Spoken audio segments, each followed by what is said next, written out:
पश्चिम बंगाल में चुनावी रण चरम पर है। वर्ष 2016 के विधानसभा चुनाव में यहां की कुल 294 सीटों में से 211 सीटें तृणमूल कांग्रेस ने जीती थी। कम्युनिस्ट पार्टी के खाते में 26 और कांग्रेस के खाते में 44 सीटें आई थीं, जबकि भाजपा को मात्र 3 सीटों पर जीत मिली थी। इसके ठीक 3 वर्ष बाद 2019 में जब लोकसभा चुनाव हुआ तो तस्वीर बदल चुकी थी। भाजपा ने 42 में से 18 सीटें जीती। तृणमूल कांग्रेस अब भी पहले नंबर की पार्टी रही, लेकिन इतने कम समय में भाजपा उसके मुख्य प्रतिद्वंदी के रूप में उभर चुकी थी। पश्चिम बंगाल के कुल आबादी में मुसलमानों की हिस्सेदारी लगभग 30% है, यानी लगभग 70 से 100 सीटों पर उनका एक तरफा वोट जीत और हार तय कर सकता है।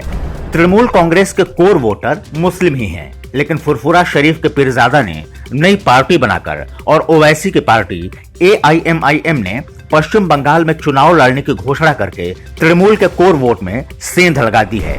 पश्चिम बंगाल में जो भी दल सत्ता में रहता है वह मुसलमान वोटों के ध्रुवीकरण और हिंदू वोटों के विभाजन की रणनीति पर काम करता है। पहले कांग्रेस, फिर वामपंथ और अब ममता बनर्जी की सफलता का सूत्र यही था। लेकिन ममता बनर्जी सरकार द्वारा बढ़ते मुस्लिम तुष्टीकरण से पूरा हिंदू समाज त्रस्त हुआ है। केंद्र सरकार की सबका साथ सबका विकास की रणनीति का असर बंगाल में भी दिख रहा है।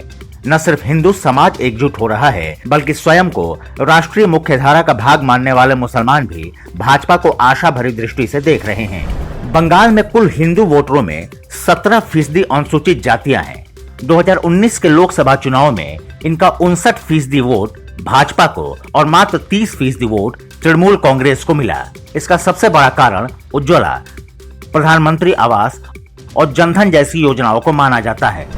3 तलाक की कुरीति खत्म होने से अच्छी खासी संख्या में मुस्लिम महिला वोटरों ने भाजपा उम्मीदवारों को वोट दिया। पश्चिम बंगाल में हिंदुओं के मतुआ समुदाय के वोट बहुत महत्वपूर्ण माने जाते हैं। 2011 की जनगणना के अनुसार पश्चिम बंगाल में कुल अनुसूचित जाति के लोगों में आधे मतुआ समुदाय के हैं।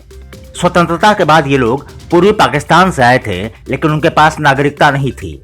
नागरिकता संशोधन कानून का इस समुदाय को सबसे अधिक लाभ हुआ है। मतुआ समुदाय के बीच भाजपा की स्वीकार्यता सबसे अधिक है। पश्चिम बंगाल की भौगोलिक स्थिति भी यहाँ के चुनाव में महत्वपूर्ण भूमिका निभा सकती है। पश्चिम बंगाल बिहार और झारखंड से लगा हुआ है। दोनों पड़ोसी राज्यों के लगभग 3 लाख लोग यहाँ बसे हुए हैं। ये वर्ग भाजपा समर्थक माना जाता रहा है। कई सीटों पर ये प्रवासी वोटर चुनाव में हार और जीत तय करते हैं। कुल मिलाकर पश्चिम बंगाल में बदलाव की एक बयार दिखाई दे रही है।